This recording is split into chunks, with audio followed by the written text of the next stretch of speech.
पहलगाम आतंकी हमले में 26 पर्यटकों की जान जाने के बाद देश में पाकिस्तान के खिलाफ रोष है। सड़कों पर उतरे लोगों का कहना है कि जल्द से जल्द पाकिस्तान पर हमला कर देना चाहिए।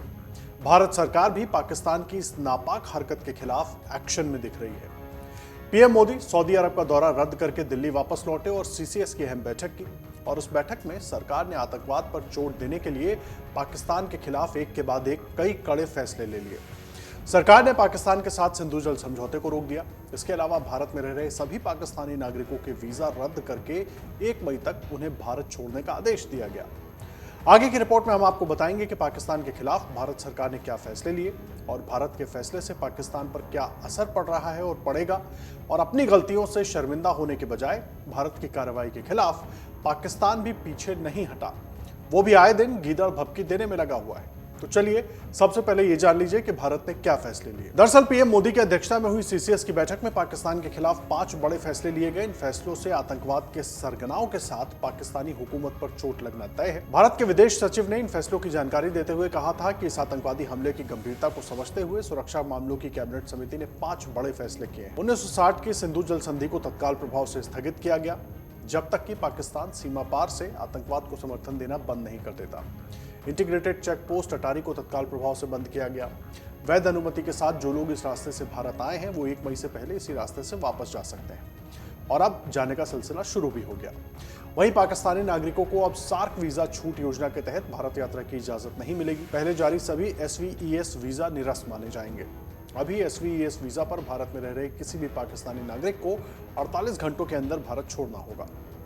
और नई दिल्ली स्थित पाकिस्तानी उच्चायोग में रक्षा, सेना, नौसेना और वायुसेना सलाहकारों को पर्सोना नॉन ग्राटा घोषित किया गया है। उन्हें भारत छोड़ने के लिए 1 हफ्ते का वक्त दिया गया है। भारत इस्लामाबाद स्थित अपने उच्चायोग से भी रक्षा, नौसेना, वायुसेना सलाहकारों को वापस बुलाएगा। दोनों उच्चायोगों में ये पद अब निरस्त माने जाएंगे। सेवा सलाहकारों के 5 सहायक कर्मचारी भी दोनों उच्चायोग से वापस बुलाए जाएंगे। भारत पर पाकिस्तान में आतंकवाद फैलाने का आरोप लगा। देखिए, वहीं पाकिस्तान की बात करें तो पाकिस्तानी पीएमओ के बयान में कहा गया है कि पाकिस्तान भारत के साथ सभी द्विपक्षीय समझौतों को स्थगित रखने के अधिकार का प्रयोग करेगा, जिसमें शिमला समझौता भी शामिल है। पाकिस्तान यहीं पर नहीं रुका, उसने भारत पर पाकिस्तान के अंदर आतंकवाद को बढ़ावा देने के आरोप लगाए। इसके अलावा उसने आरोपों में कहा कि भारत अंतर्राष्ट्रीय हत्याओं और अंतर्राष्ट्रीय कानून और कश्मीर पर संयुक्त राष्ट्र के प्रस्तावों का पालन न करने के अपने स्पष्ट व्यवहार से बाज नहीं आ रहा। दोनों उच्चायोगों में कर्मचारियों की कुल संख्या को मौजूदा 55 से घटाकर 30 किया जाएगा, जिसकी प्रक्रिया 1 मई तक पूरी कर ली जाएगी। अब आपको बताते हैं कि पाकिस्तान ने भारत के खिलाफ कई बड़े ऐलान किए हैं। बजाय शर्मिंदा होने के, पाकिस्तान भारत को गिदड़ भभकी दे रहा है। पहलगाम आतंकवादी हमले के बाद भारत और पाकिस्तान में तनाव चरम पर पहुंचता दिख रहा है। भारत की जवाबी कार्रवाई के बाद अब पाकिस्तान ने भी गिदड़ भभकी देने की कोशिश की। पाकिस्तान के प्रधानमंत्री कार्यालय द्वारा जारी बयान के अनुसार बैठक में भाग लेने वालों ने राष्ट्रीय सुरक्षा माहौल और क्षेत्रीय स्थिति, खासकर पहलगाम हमले के मद्देनजर इस पर चर्चा की। और बयान में कहा गया कि पर्यटकों की जान जाने पर चिंता व्यक्त करते हुए समिति ने 23 अप्रैल 2025 को घोषित भारतीय उपायों की समीक्षा की और उन्हें एकतरफा, अन्यायपूर्ण और राजनीति से प्रेरित, बेहद गैर जिम्मेदाराना और कानूनी योग्यता से रहित बताया। पीएमओ के बयान में आगे कहा गया है कि पाकिस्तान सिंधु जल संधि को स्थगित करने की भारत की घोषणा को पूरी तरीके से खारिज करता है।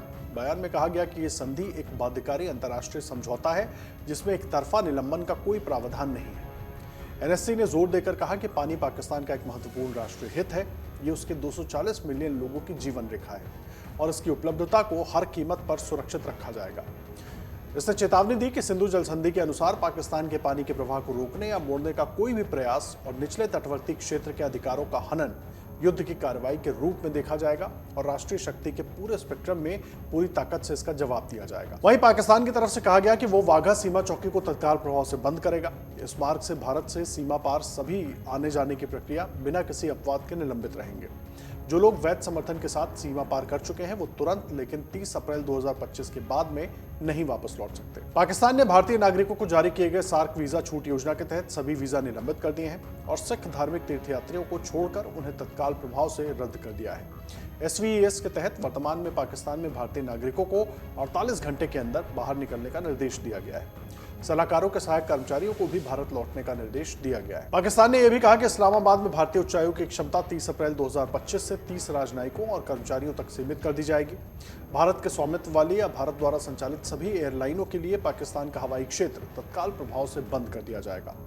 भारत के साथ सभी व्यापार जिसमें पाकिस्तान के माध्यम से किसी तीसरे देश में आना जाना भी शामिल है, तत्काल निलंबित कर दिया गया है। तो देखा आपने किस तरीके से पाकिस्तान पहले तो नापाक हरकतें करता है और उसके बाद भारत को ही गिदड़ भभकी देता है।